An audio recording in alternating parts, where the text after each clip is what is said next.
Welcome back to the smithy.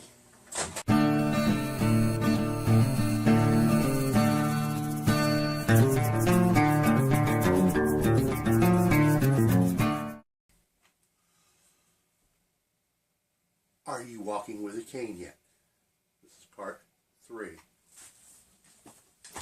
So 1 pound of shock is enough to supply me, one person, with purified water. Mind you, I say chemically, not chemically, biologically purified with chemicals. It's enough to do water for me for 20 years. A Sawyer squeeze is good for 1 million gallons of water. It should be enough to do purified water for one person for 20 years or more. I mean, you do the math. Gallon a day, 365 days, that's 365 gallons a year, minimum, that you need purified water. Now remember, the Sawyer squeeze, the calcium hypochlorite, all these are going to deal with is biologically purifying the water. This will not do anything for chemicals in the water, i.e. mercury, lead, any of that stuff. All it will do is take out the germs and the bacteria. And even some of the bacteria might get by the filter. Boiling, same story. It's not going to drive off most of the chemicals. A few of the petrochemicals, okay, maybe. It might just get rid of them, boiling the water. But some of the heavier metal chemicals, no. For that, you have to have reverse osmosis. And that's a heavy critter to carry. So what you have to do is you have to be cautious of your water source. Make sure it's in a place where man hasn't been to dump chemicals. So all you have to worry about is Giardia, cryptosporidium, that kind of thing. And then your filter and your shock will treat the water just fine. Well, I think that just about covers it. If I've missed anything, feel free to drop me a note and I'll see if I can come up with an answer for you. So this is one more from Membrado here at the Smithy. Peace out.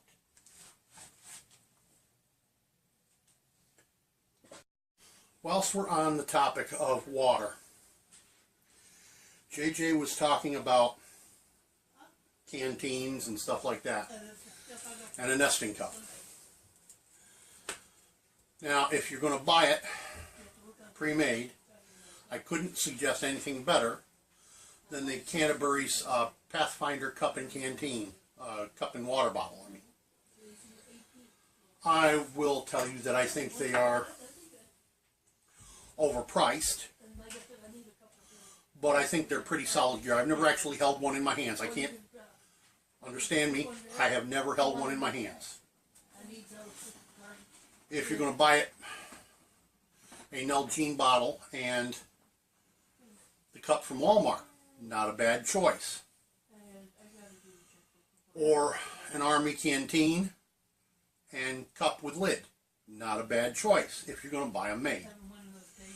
Or you can take a page from my book and DIY. Nesting cup and stainless steel water bottle in an insulated coating. This way I could heat the water if I'm going out into a sub-zero temperatures, and the insulator will keep it from getting cold too quickly. Or I can draw water from a very cold spring and put it in here, and it will keep it from getting too tepid warm too quickly in the hot summertime.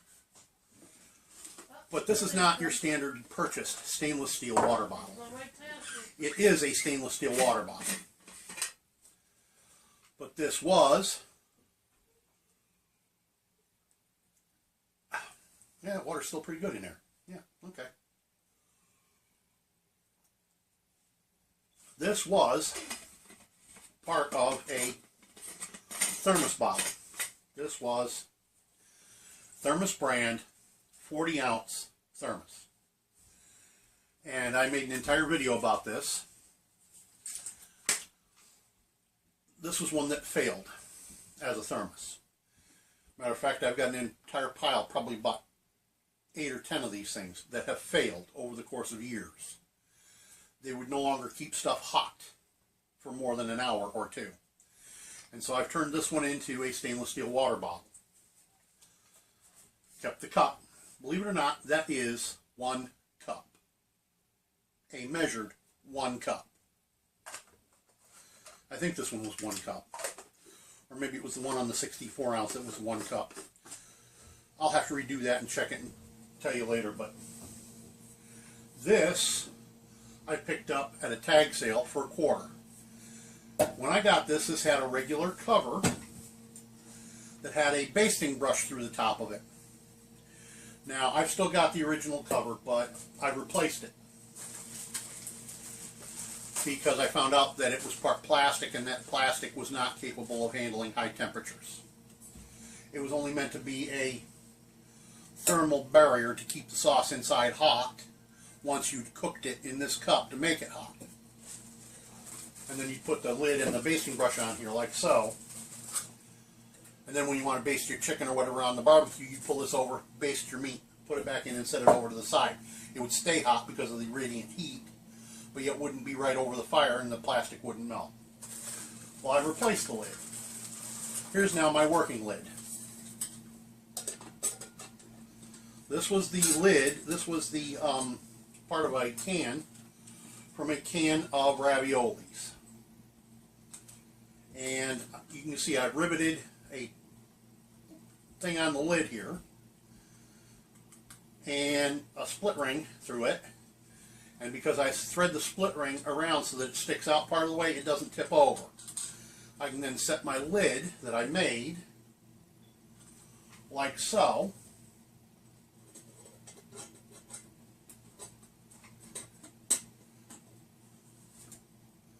And look at that.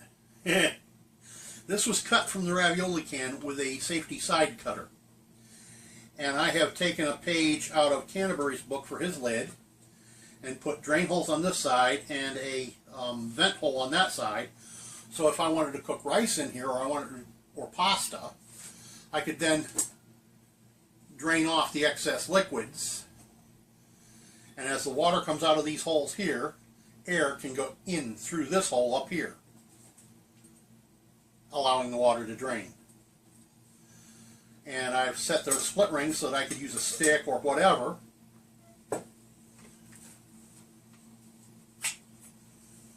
And I can reach in while it's on the fire and lift the lid to check the cooking status. And then I can set the lid back in place if I'm not happy with the cooking status and let it cook some more. And the way I've got this set up, my water bottle goes in here. My lid goes up in the top here.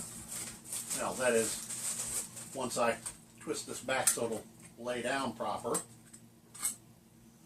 Well, I twist it the right way. Instead of taking it right off, I should have twisted it the other way.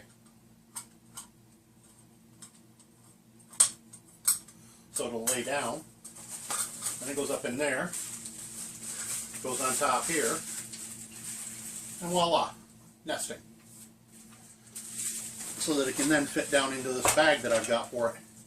Okay, now in this bag, what I've also got, I've got some hot pan handling equipment. Now this is isopropyl and meth combination for an alcohol stove. I've got a Coleman 533 that's older than the hills.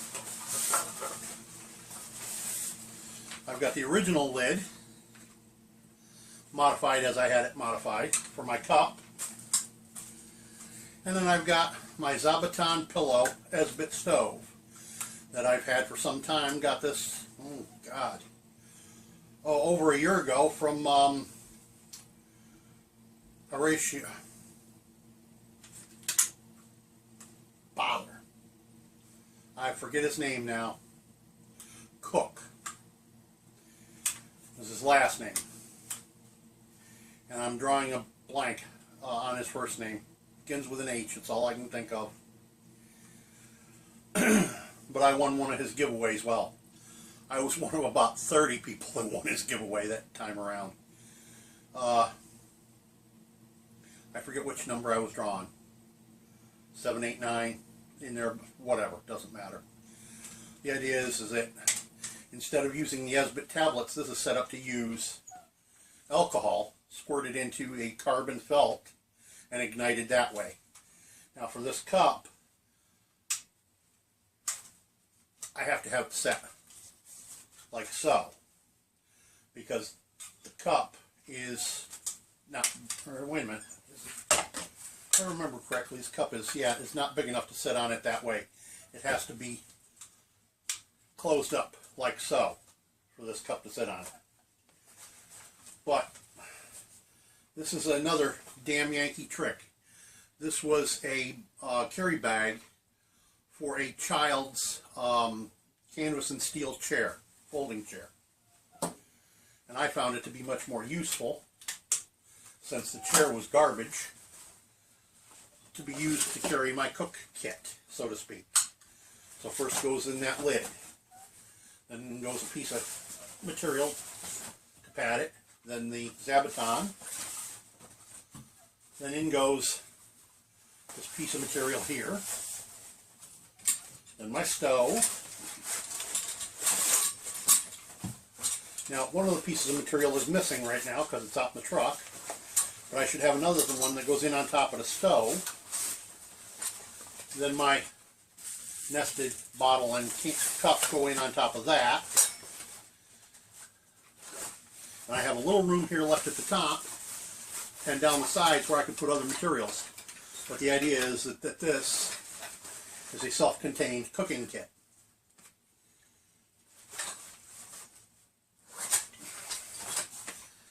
That you can carry just like so. Now it is my intention to eventually adjust this and put a tighter way of attaching it to the side of a pack. I just haven't gotten that far with it yet.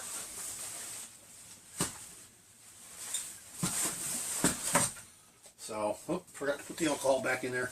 I also have several alcohol stoves that I use. One is the one I got from Up Trail 71 giveaway he was doing. That came along with the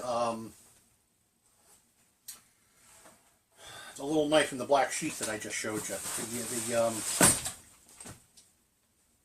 Oh bother, Remington knife. I also have one that I made, the cat food stove. I forget what the heck it's called now. It has a specific name. Doesn't matter. It's a cat food can with a tomato paste can and some paper towel or carbon felt. Hiram Cook, that was his name. That's where I learned to make the cat food can stove. It was from Hiram. There's another variation of the cat food can stove where you just use the cat food can or a tuna can and you punch holes around the top edge of the can and you fill it with alcohol and burn it that way. It's not exactly my idea of a good way to do it. This other one is.